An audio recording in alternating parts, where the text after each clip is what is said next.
Hey guys, here's a quick tip of a little thing that I figured out recently that I thought was kind of cool. So in Houdini 18.5, they added this mask by ambient occlusion node, which is pretty awesome. It basically allows you to sort of simulate ambient occlusion, but just as an attribute that you can use in SOPs for all kinds of stuff. And if you're not familiar with ambient occlusion is, which I assume most CG people watching this video would be, it's basically the idea of light bounces around and in sort of like crevices and stuff like that. Like in this area, for example, you might get a little bit less light because it's harder for light rays to end up in those spots where there's more ambient occlusion, so to speak, occluding those little areas. So basically, I was just sort of messing around with this node. If you make a new mask, if you search ambient occlusion, there's a few different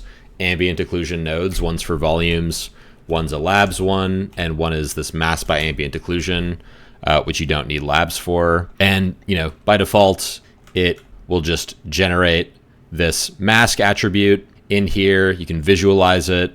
You can also calculate like shadows if you wanted. So it's going to cast shadows from above, or it's going to cast shadows from below, or sort of wherever you want your light source to be, so to speak. And you can tweak stuff like, the number of samples, and you can blur it and, get it to be kind of like the way that you need it to be.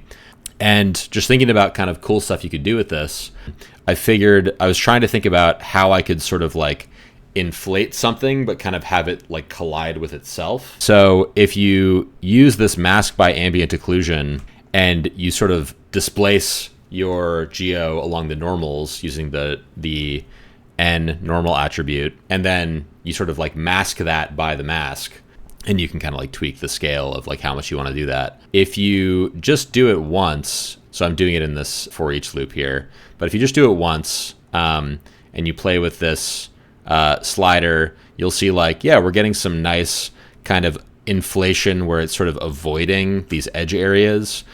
You could tweak the way the ambient occlusion is being calculated more and like make this more, intense or whatever. There's like lots of cool ways you could kind of tweak this.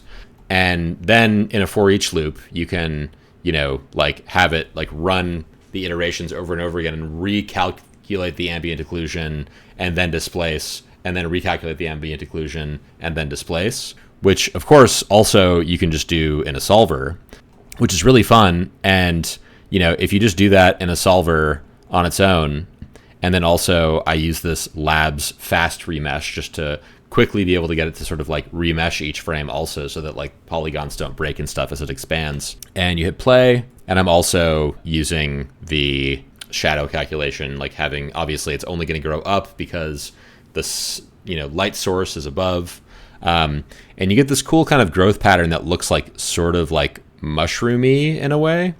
Now, if you just multiply that mask by some kind of noise using like an attribute noise, which I just set to multiply here, which of course you can also do with vex or whatever, but I like to do things with as little vex as possible for the sake of it being easier for people to learn who aren't as comfortable with code, then you get sort of a more interesting growth pattern like what I have here.